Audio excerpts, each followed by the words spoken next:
Bob Ryan back here on the Rich Eisen Show. How you been, Bob? Hey, good, Rich. Yeah, there have been a few good ones. I'll tell you that. So, what number Game 7 is this for you? I'll have to count. I really don't know off the top of my head. So it's in the double digits, of course. Probably in the no, probably even around there. Anyway, yes, I was going over in my head this morning some of the memorable ones. In fact, I was going to tweet my top 5 until I realized I had about 8.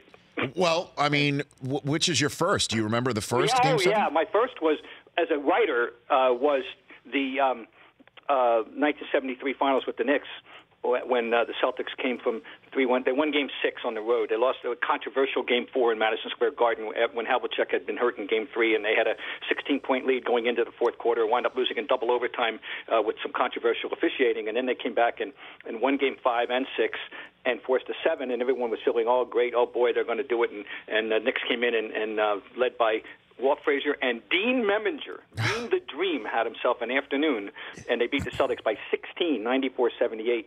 That's the first one I covered. The first one that I remember watching was the 68 when they beat Philadelphia in that Game 7 in Philly when Wilt controversially only took 2 shots in the second half.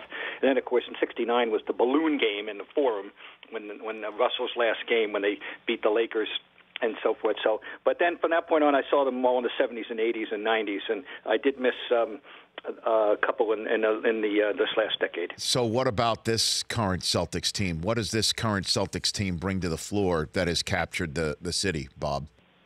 They're lovable. They're likable, rootable. They play hard. They're not reliable though. They're not too reliable in my mind. I have a barometer on it.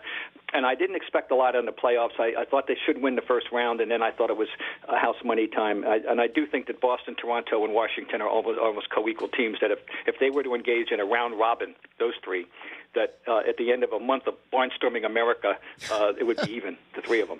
I think there's very little to choose among Boston, Washington, and Toronto. And the Celtics, the plus is of course, the little guy has been a revelation. Isaiah Thomas, Al Horford's been a tremendous addition. He enhances an entire offense with his passing and his court sense. But they don't have. They're a very weak rebounding team. Rich. There were times when they are just pounded on the boards. They give up an awful lot, an inordinate amount of second chance points on certain occasions, and they don't have a real reliable bench scorer. They have some people who every once in a while will do something, but really don't have a reliable bench scorer that gives you a boost when you need it. And so they're vulnerable. But when they play well, they rain threes on you, which is the way of the world these days. And when guys like Crowder and Avery Bradley, now there's the barometer for me. I would love to have the numbers, Rich, in the last 4 or 5 years of what their win-loss record is when Avery Bradley either A, has 20 points, or B, is the leading scorer, or both. I bet it's 80%. He's the barometer as far as I'm concerned. Bob Ryan, longtime columnist and Boston Globe viewer, as well as back here on the Rich Eisen Show. Let me ask you this, Bob. I mean, you got to think the next 24 hours is pretty huge for this franchise. Whether you win a Game 7 and then be the top seed against Cleveland, or you lose 2 in a row to Washington and have to deal with that. And then there's the draft lottery, the ping pong balls tomorrow night, where if all just things being equal, they've got the best shot of getting the first overall selection thanks to the Brooklyn Nets. What do you think about the next 24 hours, Bob? Does this need to happen for this team to move forward? Need to happen. It would certainly help them. They need to take a next step. They need another major player. There's no question. They're at least one major player short of true contention. They're not now a contender. They're a playoff team, but they are not a contender, a serious contender. If they're fortunate enough to win tonight, you wouldn't expect them to win more than one game against Cleveland if they can even do that. They're not a contender, but they do have that Nets pick. Now, the last 2 times they were in this position, the balls didn't fall very well for them, and they did not get the number 1 pick. And 1 year it was Tim Duncan they missed out on, and that was very painful. So they're. I think people here are conditioned to fear the worst in that regard. But if they do get it, Danny Ainge has not tipped his hand at all. But common sense tells me that if it comes down to Lonzo Ball versus Markelle Fultz, they will take Fultz. They don't need Lonzo Ball in a sense, but they need a more proficient scorer. And I think that would be the way to go. And I think that's the way they would go if they're fortunate enough to have that. And maybe they'll get lucky, and maybe whoever gets number one would take Ball, and if they're 2 or 3, they might get the guy they want anyway. Who knows? But yeah, it's an interesting 48 hours, no question. There'll be a lot of unhappy and sad people around here. I think, frankly, unrealistically, I just don't think anyone should have expected great things from this team in the playoffs. I just don't. I think winning a first-round series was the minimum requirement, and I do think it's everything else is gravy. So can I enlist you, Bob Ryan, because somebody needs to step in here, and with the 08 championship Celtics still holding a grudge en masse with Ray Allen for not calling them to say that he was leaving for the Miami Heat years ago, can we enlist you as a special envoy to try and get them together? Ray was always a different cat anyway. I mean, I'm amused at this because Ray was, in my judgments, from my vantage point, was with them but not of them. In other words, he was a member of the team. He was a full-fledged member of the team. He was a major star. Ray Allen was a different person. Ray Allen was, he's borderline OCD. Ray Allen's the most meticulous, fanatical, driven, organized, repetitive person, and he was different than them. And I don't think. I doubt. I don't know how much socialization went on between Ray Allen and his teammates. I mean, there wasn't anything hostile. He just led a different life and had different priorities. And I don't think anyone should have been shocked at that. And I think they're making way too much of it. Yes. So you will not be the special envoy to try and get them all together. Well, I mean, Bob. I'm saying I would be willing to talk some sense into their head. Okay. That's what. So I mean, I guess I would do it because I say, hey guys, what would you expect? Why are you acting so? They sound like jilted lovers. I mean, it's just honest to God, like they got left at the altar. And come on, grow up, professionals. Kevin Garnett acting like this. Talk about a guy who, is a driven, self-sufficient human being. He should be able to understand a Ray Allen. Bob Ryan joining me here on the Rich Eisen Show.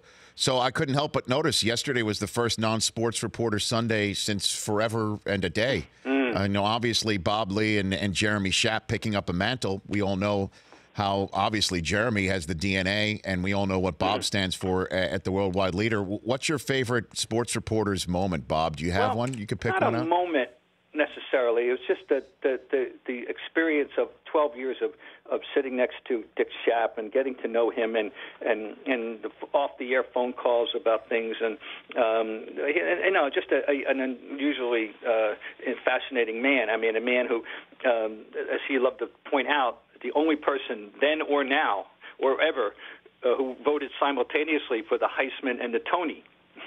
And people outside of New York do not know that during his heyday as a sportscaster, he was also a drama critic for Channel 4 in New York, and as such was a legitimate Tony voter. So, I mean, he had wide range, and of course he was heavily involved, heavily involved, but his tentacles reached into politics and the political world as well. So he was more absolutely the quintessential New Yorker in that in those three great areas of involvement. He had contacts of galore, and all of them.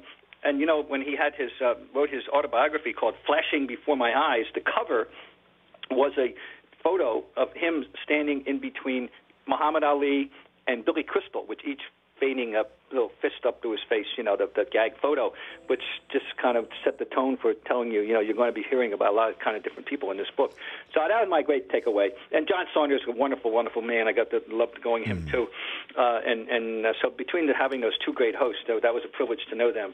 But Dick was really somebody that we haven't seen any of his like and yet, and I don't know when we ever will. Now, do you? I know you've been at it for so long, and so has Kornheiser. I mean, do you and Kornheiser have something at all, even a friendly text or call each other over Game 7 between Washington and Boston at all? I haven't talked to him. That's a good question. Maybe I should send him something. I'll take this as a suggestion. I haven't.